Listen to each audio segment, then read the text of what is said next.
गगनगिरी महाराज मठ। स्वामी गगनगिरी महाराज जी का मठ खंडाले के इन पहाड़ियों में बना हुआ है। यहाँ पर ही वो तपस्या करते थे। तो आइए आज गगनगिरी महाराज जी के मठ के लिए निकल लेते हैं। सबसे पहले हमने करजत से ट्रेन पकड़ी खपोली के लिए। जैसे हम खपोली उतरते वहाँ से आपको शेयरिंग ऑटो भी मिल जाता है या फिर आप चल के भी जा सकते हो। 1.5 किलोमीटर पे आपको आश्रम गगनगिरी महाराज जी का मठ है। आपको 15 मिनट चलने के बाद स्वामी गगनगिरी महाराज जी का मठ दिखाई देगा।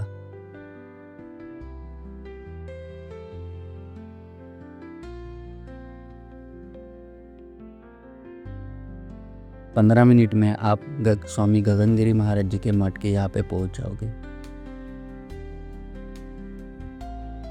जैसे आप स्वामी गगनगिरी महाराज जी के मठ के अंदर जाओगे, सबसे पहले आपको इस तरीके से कुछ दर्शन होगा। फिर एक हॉल दिखेगा।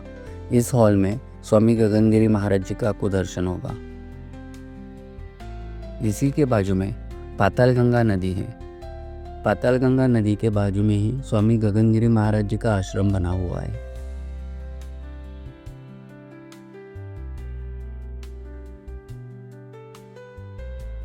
दर्शन होते ही हम चल जाते हैं गुहा दर्शन के लिए, जो पहाड़ पे बना हुआ है। जैसे आप दर्शन लेके बाहर निकलते हो, आपको भक्त निवास दिखाई देता है। भक्त निवास देखते हुए आप गुहा दर्शन के लिए आगे चल सकते हो।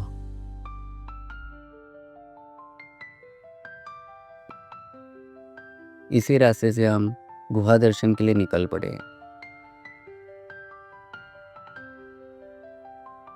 आपको जाते वक्त आयुर्वेदिक, बायोगैस, ये सब चीज़ें दिखाई देती है।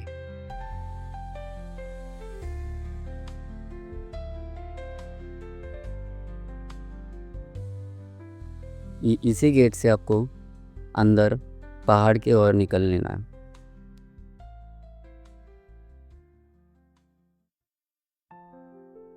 आप गुहा दर्शन के लिए जाओगे तभी आपको प्रतीक केदारनाथ जी का मंदिर दिखेगा। आप वहाँ पर दर्शन लेके आप आगे जा सकते हो। इन खूबसूरत रास्ते से आपको ऊपर जाना है।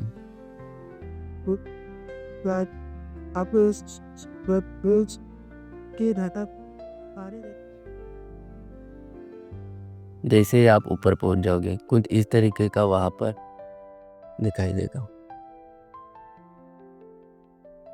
गगनगिरी महाराज जी ने यहाँ पर वो तपस्या करते थे। कहा जाता है गगनगिरी महाराज बचपन से ही साधु संतों के बीच में रहा करते थे। यह है गुहा।